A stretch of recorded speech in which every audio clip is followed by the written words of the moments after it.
Hey Leute, mein Name ist Julia und heute erzähle ich euch meine Geschichte, wie ich meine erste große Liebe gefunden habe. Ihr schaut gerade Part 3. Falls ihr die ersten 2 Parts noch nicht gesehen habt, die Video findet ihr auf unserem Kanal oder einen Link dazu in der Videobeschreibung. Ihr könnt dem Video auch schon mal einen Daumen hoch geben und unserem Kanal subscriben, wenn ihr das noch nicht gemacht habt. Und jetzt geht's weiter mit der Story.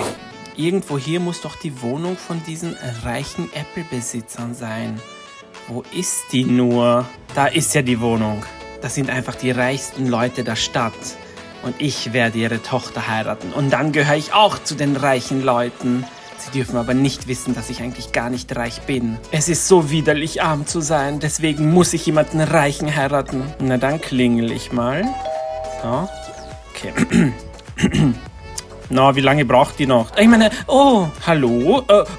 Das muss eine reiche Person sein. Für Julia. Ja, grüß Gott. Bonjour. Oh, so eine exotische Sprache. Woher kommen Sie denn? Oh ja, das ist Spanisch. Ich bin nämlich ein spanischer Fürst. Oh, ein spanischer Fürst. Das heißt, Sie müssen ja superreich sein. Oh, bitte kommen Sie herein. Sie müssen unbedingt mit uns frühstücken. Ja, gerne. Bitte folgen Sie mir, Eure Hochheit, Eure Majestät.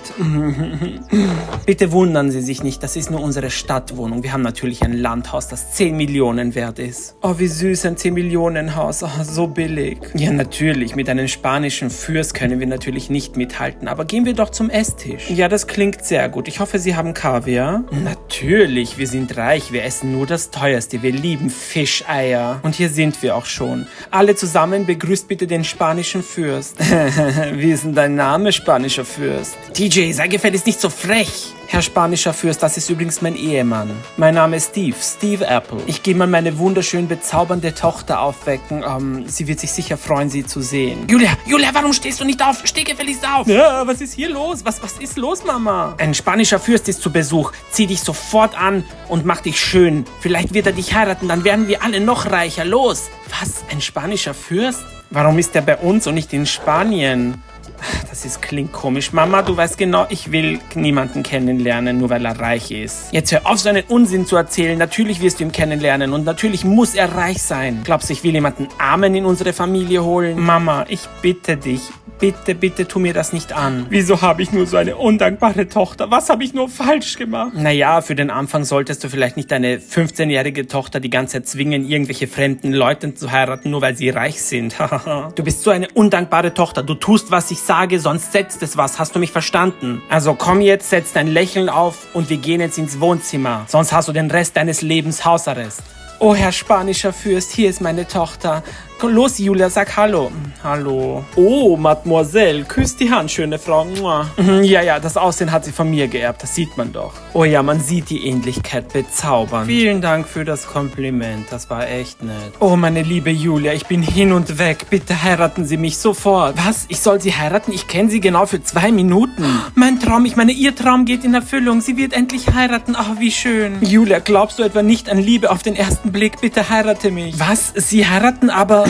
Julia, denk daran, was ich gesagt habe. Ich meine natürlich, aber mir wär's lieber, wenn wir uns vorher ein bisschen kennenlernen würden. Oh Julia, das ist eine ausgezeichnete Idee. Wie wär's, wenn ihr zusammen auf ein Date gehen würdet? Natürlich werde ich dich zu den teuersten Restaurants einladen und das beste Essen, das es gibt, kaufen. Ja, das klingt doch schön, glaube ich. Oh Julia, wenn ich dich nur anschaue. Ja... Dann weiß ich genau, ich liebe dich. Was? Ja, ich werde dich heiraten, du wirst meine Frau.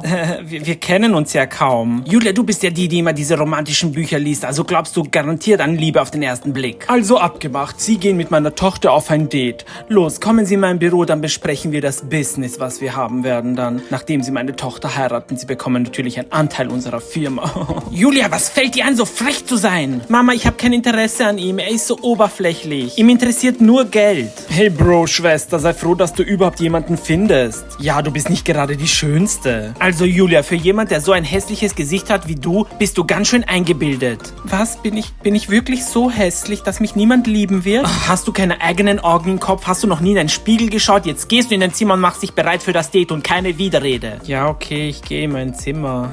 Ich will aber nicht auf ein Date gehen. Ich werde auch nicht auf ein Date gehen. Mama kann mir nicht sagen, was ich zu tun und lassen habe. Weißt du was, ich breche einfach aus. Ich verschwinde. Ich gehe sicher nicht auf ein Date mit den Typen. Schnell weg. Zum Glück gibt es ja die Feuerleiter, wo ich runter kann. Und hüpf. Sehr gut. Weißt du was, ich werde einfach Spazieren gehen. Oh, ich gehe in den Wald und werde dort mein Buch lesen. Ja, das wird so entspannend.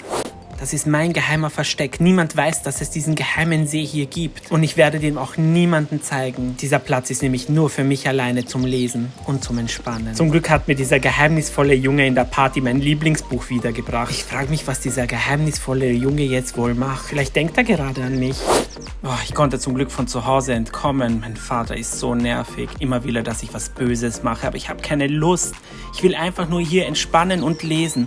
Oh, schau mal, ein Hase. Hallo, Häschen. Ah, hier ist mein Lieblingsplatz, der geheime See. Oh, was machst du hier? Was willst du von mir? Komm nicht zu nahe, ich kann Karate. Hehehe, beruhig dich. Ich will hier nur lesen, das ist mein Lieblingsplatz. Oh, was für ein Zufall, das ist auch mein Lieblingsplatz. Hey, was hast du da für ein Buch in der Hand? Oh, das ist nur mein Lieblingsbuch. Es geht hier um Action, Liebe und Fantasie. Das ist auch mein absolutes Lieblingsbuch. Ich komme immer her zum Entspannen und zum Lesen, wenn ich mal Ruhe brauche von der ganzen Gesellschaft und von meiner Mutter vor allem. Die ist nämlich verrückt. Oh ja, ich weiß, was du meinst. Ich habe genauso eine verrückte Familie. Mein Vater und mein Bruder drehen total durch. Hier ist genug Platz für beide. Komm einfach her, dann können wir gemeinsam... Oh nein, ich bin zu nah an der Klippe. Pass auf. Oh, ich bin ins Wasser gefallen. Oh nein, das war meine Schuld. Bitte, komm, gib mir deine Hand. Oh nein, das ist mein Lieblingskleid. Jetzt ist alles ganz nass. Oh, mein Buch. Schnell, ich muss mein Buch schnell zur Rettung geben. Bitte, nimm mein Buch. Oh, ja, natürlich. Komm, gib mir dein Buch. Dann wird es nicht nass. Und gib mir deine Hand, ich helfe dir natürlich raus. Na warte, das war seine Schuld. Ja, bitte, hilf mir raus, ich brauche Hilfe. Und oh, du hast mich auch reingestoßen. Jetzt bist du genauso nass wie ich. Oh, na warte, das zahle ich dir jetzt heim. Was willst du denn machen, hä? Na warte, nimm das. Na, du nimm das und du das und du hier und du da. Na, na warte, das kriegst du zurück. Ich muss sagen, so eine kleine Abkühlung im Sommer ist schon angenehm. Ja, das finde ich auch. Aber ich glaube, wir sollten langsam raus, sonst... wir müssen unsere Klamotten nämlich trocknen. Okay, hilfst du mir bitte raus? Aber nur, wenn du mir versprichst, mich nicht wieder ins Wasser zu hauen. Okay, abgemacht. Keine Sorge. Und danke dir, du bist ein Schatz. Oh Mann, schau dich an, du bist total nass. Oh Mann, ich bin auch nass. Oh, wir sollten, glaube ich, ein Lagerfeuer machen und unsere Klamotten trocknen. Ah, das ist eine fantastische Idee. Komm, nehmen wir unsere Bücher und gehen wir zum Lagerfeuer. Ich habe hier irgendwo eins gesehen. Oh, schau mal, da ist er schon. Ach, so angenehm. Das Wasser war schon sehr kalt. Boah, was ist denn das für ein komplizierter Weg? Wo ist Romeo? Er müsste irgendwo hier sein. Papa hat gesagt, ich soll ihn verfolgen.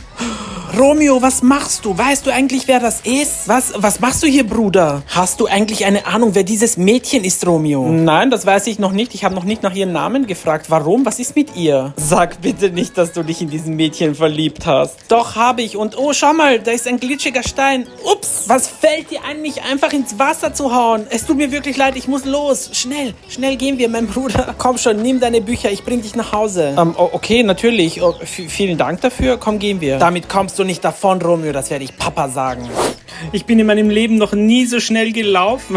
Hast du das Gesicht von meinem Bruder gesehen, als ich ihm ins Wasser gehaut habe? Ja, das war so lustig. Jedenfalls vielen Dank, dass du mich nach Hause gebracht hast. Ach, natürlich, überhaupt kein Problem. Das macht ein Gentleman. Du hast mir eigentlich noch gar nicht deinen Namen gesagt. Wir haben uns jetzt schon, ich glaube, 2 oder 3 Mal getroffen und ich kenne deinen Namen immer noch nicht. Oh, du hast recht, wir kennen wirklich unseren Namen noch nicht. Aber findest du es nicht irgendwie besser oder halt so mysteriöser, wenn wir den Namen nicht wissen? Ist dein Name vielleicht Julian Bam? Was? Nein, so ein Superstar bin ich nun wieder auch nicht. Hier, ich helfe dir schnell drauf. Und du hast recht, das ist ein bisschen romantischer, wenn wir nicht wissen, wie wir heißen. Vielen Dank für den schönen Abend übrigens. Nein, ich danke dir, meine wunderschöne Prinzessin. Du hast den Abend für mich wieder versüßt. Ich wünsche dir einen zauberhaften Abend und eine gute Nacht. Danke, dir auch eine gute Nacht. Träum schön. Oh, mein mysteriöser Prinz, eines Tages werde ich deinen Namen herausfinden. Mach dir keine Sorgen.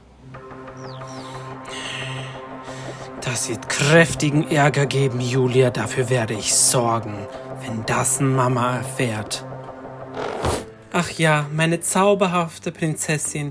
Überall, wo ich hinschaue, seitdem ich dich gesehen habe, sehe ich liebende Menschen. Oh, Schnuckiputzi, seit der Kostümparty habe ich mich in dich verliebt. Wenn dieser mysteriöse schwarze Ritter bei der Kostümparty mich nicht reingelassen hätte, hätte ich dich nie kennengelernt. Oh, Honeybubu, ich liebe dich. Oh, ich liebe dich auch, Schnucki. Los, gehen wir schnell heiraten. Wenn ich so eine schöne junge Liebe sehe, bin ich immer zu Tränen gerührt. Na warte, jetzt habe ich dich endlich, du Würstchen. Ah, Bruder, wie hast du mich gefunden, bitte? Da Das war nicht besonders schwer. Und weißt du was? Hier, das war dafür, dass du mich runtergestoßen hast beim Wasser. Was? Du bist doch nur ausgerutscht. Ach, hör auf zu lügen. Ich weiß genau, dass du mich gestoßen hast. Und jetzt kommst du gefälligst mit zum Papa. Nein, bitte sag Papa nichts. Papa wird sich interessieren, wer deine kleine Freundin ist. Bitte, du bist doch mein Bruder, du musst doch zu mir halten. Nein, muss ich nicht. Und jetzt komm her. Au, du tust mir weh. Lass mich los. Lass mich. Genug Roblox für heute gespielt. Jetzt spiele ich noch eine Runde Fortnite. Ja, Fortnite ist extrem geil. Okay, was machen wir? Oh, perfekt, ein neues Spiel. Okay, ich bin bereit. Oh, es hat angefangen. Ich wurde gleich getötet am Anfang. Oh Mann. Ich bin mir zu 100% sicher, das war wieder ein Apple-User. Wenn ich nur daran denke. Hey Dad, du wirst mir nicht glauben, was heute passiert ist. Unser lieber Romeo hier war mit seiner Freundin am See und du wirst mir nicht glauben, wer diese Freundin ist. Ach Mirko, was bist du so geheimnistuerisch? Wer soll schon seine Freundin sein? Sicher ein sehr nettes, junges Mädchen. Ja genau, das könnte man so sagen. Also du weißt ja, ich habe dir ja von Rosalina erzählt und die ist so gemein, die mag ich nicht mehr. Und ich habe jetzt ein neues Mädchen kennengelernt bei einer geheimen Kostümparty. Also ich finde, dass das eigentlich sehr großartig klingt. Na, wie schaut sie aus? Und das Wichtigste, ist sie reich? Sie ist einfach die allerbeste, sie ist super intelligent, sie ist wunderschön und ich glaube, sie ist reich, denn das Haus, wo sie ihr Geburtstag gefeiert hat, war riesengroß und es war so viel Essen und so viele Leute eingeladen. Ja, eine Sache hast du aber vergessen zu erwähnen, lieber Bruder, dass ihr Familiennamen mit Apple endet. Papa, es ist Julia Apple. Romeo, hast du komplett den Verstand verloren? Wie kommst du auf die Idee, dich in die Tochter von Familie Apple zu verlieben? Was ist los mit dir? Hast du schon vergessen, dass wir uns jahrelang hassen? Was sie mir angetan haben, ist unverzeihlich und du darfst garantiert dich nicht mit diesem Mädchen treffen. Was? Ihr Name ist Julia und sie gehört zur Familie Apple? Das wusste ich nicht, aber sie kann nichts dafür, was ihre Eltern dir angetan haben. Ob sie was dafür kann oder nicht, das ist mir egal. Ich verbiete dir, dieses Mädchen jemals wieder zu sehen. Hast du mich verstanden? Das kannst du nicht machen, Papa. Ich gehorche dir immer, aber diesmal, nein, du kannst mir nicht verbieten, sie zu sehen. Mir ist es egal, ob sie eine Samsung ist oder nicht. Ich liebe sie und damit basta. Was bist du so frech zu mir? Ich bin dein Vater. Hast du keinen Respekt? Schau, wegen dir musste ich mein Handy ins Wasser werfen, weil ich so wütend bin. Du hast jetzt Hausarrest für 2 Jahre. Ist mir egal, bis du dieses Mädchen vergessen hast. Es ist mir egal, was du machst. Du kannst mich mein Leben lang einsperren. Ich werde sie nie vergessen. Mirko, geh ihm hinterher und schau, dass er wirklich nach Hause geht. Er hat Hausarrest. Ja, Papa, mache ich. Ich bin so traurig. Was ist nur passiert? Wieso habe ich mein Handy ins Wasser geworfen? Ich kann jetzt nicht mehr Fortnite spielen oder noch schlimmer, nicht mehr Roblox. Nein, noch schlimmer, nicht mehr Toka. Wer weint denn hier wie ein kleines Baby? Oh, Boss, warum weinen Sie? Ich war so wütend, habe mein Handy ins Wasser geworfen. Jetzt kann ich nicht mehr Roblox oder Fortnite spielen. Ach, Sie brauchen nicht traurig sein. Warten Sie, ich habe ein Ersatzhandy für Sie. Oh, ein Ersatzhandy? Was habe ich nur für gute Mitarbeiter? Sie schlagen ja regelmäßig Ihre Handys kaputt, wenn Sie bei Fortnite verlieren. Deswegen haben wir immer ein Ersatzhandy für Sie. Oder 10. Es ist wirklich sogar eine Kopie von meinem alten Handy. Sogar die Spielstände sind gleich. Oh, was würde ich nur ohne sie machen? Überhaupt kein Problem, Boss. Das ist ja mein Job. Nach dieser Aufregung muss ich mich gleich mal beruhigen und eine Runde Fortnite spielen. Ja, das ist eine gute Idee. Was glaubt Papa eigentlich, wer er ist? Dass er mir verbieten kann, jemanden zu sehen, den ich mag? Oh, meine liebe Julia, warum musst du unbedingt eine Apple sein? Vielleicht hat ja Papa recht und es kann mit uns einfach nicht funktionieren. Wie kann eine Beziehung funktionieren, wenn die Familien sich hassen? Oh, Julia, ich bin froh, dass du nicht weißt, wer ich bin. Bro Mom und Bro Dad und Bro. Beruhig dich, Sohnemann, du bist so aufgeregt, dass nur noch Bros aus deinem Mund kommen. Sorry, Bro Daddy. Also, ich bin gerade von meinem Bro-Spaziergang zurück nach meinem Brohausen gegangen. Auf einmal stand da meine Bro-Schwester draußen und sie hat sich mit einem Bro-Jungen getroffen. Was? Julia hat sich endlich mit den reichen Fürsten getroffen. Oh, wie schön. Bro Mom, nein. Es war nicht der reiche Fürst. Es war unser Nicht-Bro-Erzfeind Romeo Samsung. Nein, das kann nicht stimmen. Was fällt Julia ein, sich heimlich rauszuschleichen und sich mit der Familie Samsung zu treffen? Unsere liebe Schwester war schon immer ein bisschen komisch und eigenartig, wie sie die ganze Zeit ihre Bücher liest, als ob sie was Besseres wäre. Aber Bro-Familie, was machen wir jetzt? Unser kompletter Bro-Roof ist zerstört, wenn alle erfahren, dass unsere Schwester sich mit einem Samsung trifft. Natürlich geht das nicht. Wir machen die besten Handys der Welt und Samsung macht Spielzeug für Kinder. Wieso tut sie uns das an? Was Was haben wir nur falsch gemacht? Wieso haben wir so versagt als Eltern? Nicht traurig sein, mein Schatz, wir haben gar nichts falsch gemacht. Aber wieso ist sie so gemein zu uns? Wieso tut sie uns das an? Keine Sorge, mein Schatz, das werde ich unterbinden. Oder vielleicht können wir das sogar zu unserem Vorteil nutzen, um die Familie Samsung für immer zu vernichten. Meine Eltern haben natürlich auf die Nachricht nicht gut reagiert und sie haben sich einen gemeinen Plan überlegt. Aber zu diesem Zeitpunkt hatte ich natürlich keine Ahnung, was sie vorhatten. Das ist ein ausgezeichneter Plan. So können wir Julia verbieten, den Typen zu treffen und wir machen die Samsung-Familie fertig. Julia, komm sofort her! Was ist denn hier los? Warum seid ihr so laut? Warum schreit ihr so? Du brauchst gar nicht so auf Unschuldslämmchen tun. Wir wissen genau, was du heute gemacht hast und mit wem du unterwegs warst. Hä, woher wisst ihr? Ich meine, nein, ich war nirgendwo unterwegs. Ich war doch in meinem Zimmer. Julia, hältst du uns etwas für dumm? Wir wissen, dass du dich mit einem Jungen getroffen hast. Ja, Bro, Schwester, ich hab dich gesehen. Und weißt du eigentlich, wer dieser Junge ist? Es ist Romeo Samsung. Er ist der Sohn von Samuel Samsung. Was? Er ist ein Samsung? Das wusste ich nicht, aber ich mag ihn, er ist super lieb und wir haben dieselben Interesse. Er liest genauso gerne wie ich und unser Lieblingsbuch ist sogar dasselbe. Er hat wahrscheinlich nur Interesse an dich, weil er an die Geheimnisse unserer Firma kommen will. Nein, das stimmt nicht, das würde er nie machen. Es ist mir egal, wir verbieten dir, ihn jemals wieder zu sehen. Bitte, tut mir das nicht an. Ich mag ihn und er mag mich und wir sind wie füreinander gemacht. Schluss, aus. Du wirst diesen spanischen Fürsten heiraten und das war's. Du wirst diesen Romeo nie wieder mehr sehen. Hast du mich verstanden, Julia? Ich mag diesen oberflächlichen spanischen Fürsten aber nicht. Bitte, Mama, tu mir das nicht an. Die einzige Person, die du daten darfst, ist dieser spanische Fürst. Und wenn du ihn nicht daten wirst, wirst du für immer hier eingesperrt. Hast du mich verstanden? Dann sperrt mich doch für immer ein. Also ich würde sagen, das ist super gelaufen. Und wenn unser Plan aufgeht, wird sie so oder so den spanischen Fürsten heiraten, denn dann gibt es keinen Romeo mehr. Hallo, Julia, die Tür war offen, ich bin einfach reingekommen. Oh, Julia, was ist los? Warum bist du so traurig? Was ist passiert? Oh, Annie, ich habe einfach die schrecklichste Familie. Ich habe dir doch von den schwarzen Ritter erzählt, diesen lieben Jungen. Es ist Romeo Samsung. Und meine Eltern verbieten mir, ihn jemals wieder zu sehen. Und jetzt wollen sie mich mit so einem alten spanischen Fürsten verheiraten.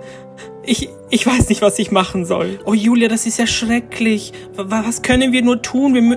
Uns muss doch irgendetwas einfallen, wie du da raus kannst. Endlich finde ich jemanden, den ich mag vom ganzen Herzen und dann passiert sowas. Komm, wir müssen uns etwas überlegen. Uns fällt hundertprozentig was ein, wenn wir uns hinsetzen und einen Plan austüfteln. Irgendwas wird schon passieren. Wir können das so nicht sitzen lassen. Wir können nicht, dass deine Eltern gewinnen. Das ist doch krank. Oh, Annie.